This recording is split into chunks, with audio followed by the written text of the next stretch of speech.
Hey guys, Turnbuckle Tavern in the news. Chad and Ace here. We're going to talk about this AEW World Title Tournament and is it the right move? If you want to check us out, follow us, do anything, just go to the Turnbuckle Tavern. That's where we're at. But Ace, last night Tony Khan stripped CM Punk of the title. It's vacated. He announced what is it? Is it a 8-man? No, it's a 6-man tournament.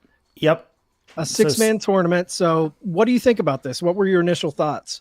Listen, I think they made the best of a really bad situation, pulled the Band-Aid right off, and the only thing I would have changed was maybe a little bit more direct as to why they're pulling the titles off of them, make a storyline, kayfabe injury. I know Punk is actually hurt. Just say he's hurt and taking off because the casual fan who's watching, I was mentioning on the wrap-up show, they don't know what's going on. Punk was pulled out of the open, so this is more serious than we're giving it credit for, but they moved right on. They showed that the train keeps moving, and as you guys see in the scroll, it's again, making importance from the title again is it's evident, and you got to make sure that you're attacking this head on. I think Tony did a good job of it last night, as awkward as he was. Yeah, I tend to think that I didn't expect them to address Punk or the Bucks by name, even though he was going to make an announcement to clarify the situation with the titles. I thought we don't know what kind of legalities are going on behind the scenes, so I thought for now they're not going to mention. I do think this type of stuff, once the dust settles, we're going to get a lot of great promos referencing this shit in the future. But as far as the tournament, I thought it was a good move. I know everyone's like they're having too many tournaments. We had the Owen Cup tournament, we have the title eliminator tournaments, we had the trios tournament, the All Atlantic tournament for Forbidden Door. I get it, but honestly, you're in a situation where it kind of makes sense here, because I think they were in a spot where if Tony Khan would have just picked two guys to vie for that title, no one's going to be happy. Everyone's going, well, why didn't you pick this guy? Well, why didn't you pick that guy? So I think this was really the only move, because if you really think about it, if you were to only pick two guys to vie for that title, who would you pick? I mean, Moxley maybe, but there was no clear front runner. And I definitely didn't want them to quickly end the MJF storyline of having this cash-in moment just to throw him in for a title. MJF's first title win should be important, and I didn't want them to use him as a Band-Aid for this bad situation. Yeah, that would be making a situation worse, because you're robbing him of the moment. And like I said, this is a situation that they are still developing over time. As a company, they're developing SOPs, standard operating procedures, of how to handle situations like this. Precedent is still being set. In WWE, they can lean on history. AEW only has 3 years worth of their legacy to go back. How did we handle this back in 1985, 1987, 1993? They only have 3 years worth. It just sucks for them that this happened twice in the span of the last two champions. So right. They're trying their best, and I think you said it last summer on here, they're making chicken salad out of chicken shit. Yeah. And the best thing they did was just move on. Put the competition in the ring, bring all the champions there. We got pay-per-view quality matches. We'll continue to get it from week-to-week basis. And the bracket's full of guys that deserve the championship, and they have a chance at winning. Yeah, so let's talk about the bracket. We've got, Grand Slam. They're going to crown a new world champion, the Tournament of Champions. We have 3 former champions, AEW champions, in Hangman, Chris Jericho, and Moxley. Last night, we got Hangman against Bryan Danielson. It was their 3rd matchup. And then we're going to get Sammy Guevara and Darby Allin in their 4th matchup. And man, those two guys always put on classics. And then waiting in the wings is Jericho, and waiting in the wings is Jon Moxley. And, last night we got the first match, which was Hangman against Danielson. I thought it was a good match. I thought it was kind of odd how the crowd responded to Hangman. Yeah, I mean, this is sort of the consequence of everything you've been doing. There's going to be fans that side with CM Punk, and when you start to bury your babyface on TV, this is sort of the fruit that we're going to be bearing, and I think Hangman is going to have to do a lot to overcome this. It's either he's going to have to just face it head on or turn heel, but these are the consequences of your actions, and it's long-reaching. It's not just Punk airing his grievances. It has effects on Tony Khan, on AEW's reputation, now the Bucks, Kenny Omega, and Hangman Page. people are just going to buy face value what Punk said. And, I think Hangman's talented enough and over enough to overcome this, but you're giving him an adversity that he didn't have in the first place. And I don't think that's fair.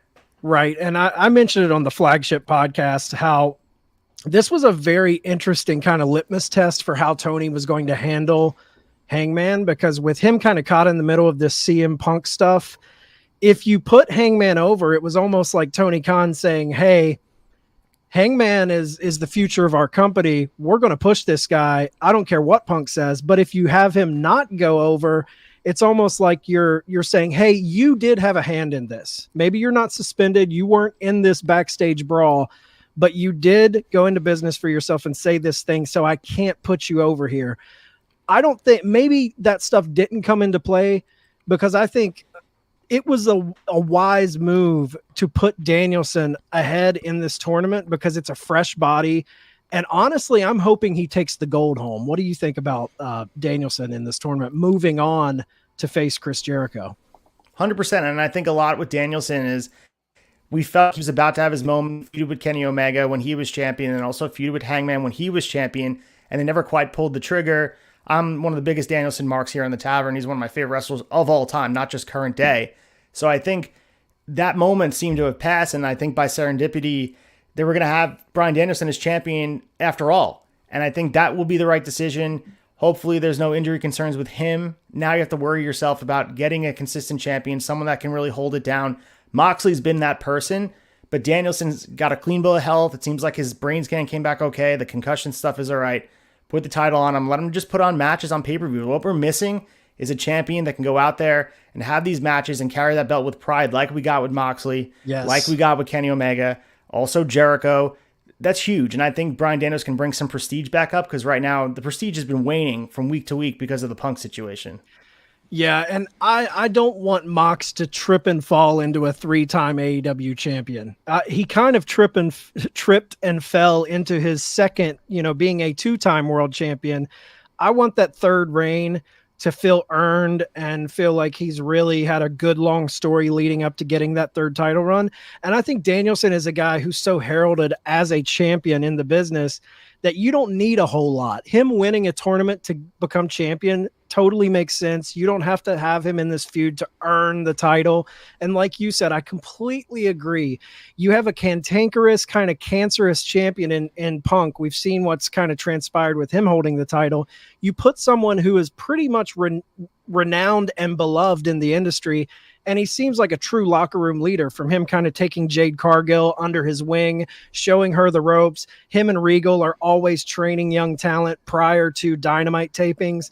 So I think having Danielson as kind of that like shining light in the locker room, that's what you need. When you're in troubled times, give us a good leader. Yeah, and Danielson's been that genuine guy, as you mentioned, and he cleanly put over Daniel Garcia. And think about the long-lasting effects that this may have. Bryan Danielson's champion. What does that make you look at the younger talent? Wheeler Yuta and Daniel Garcia have exchanged wins, so that just raises their level a little bit higher.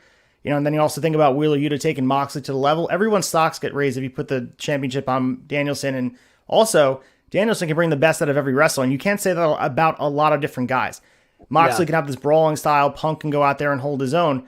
But there's very few wrestlers, maybe Kenny Omega is one of them, that can bring a guy in the ring and raise their level. And Bryan Danielson is certainly 1A of the list I want for a guy to look their best in the ring. So, I think you got to go to the safe option, and it might be Bryan Danielson, which is weird because we didn't think we'd get here. Right. But I think it's a happy accident. We will get there. I think so too. I'm actually really positive about this tournament. I think this could be something very good for the company. Now, what do you think about Sammy Darby 4? Are you looking forward to this match, first round matchup?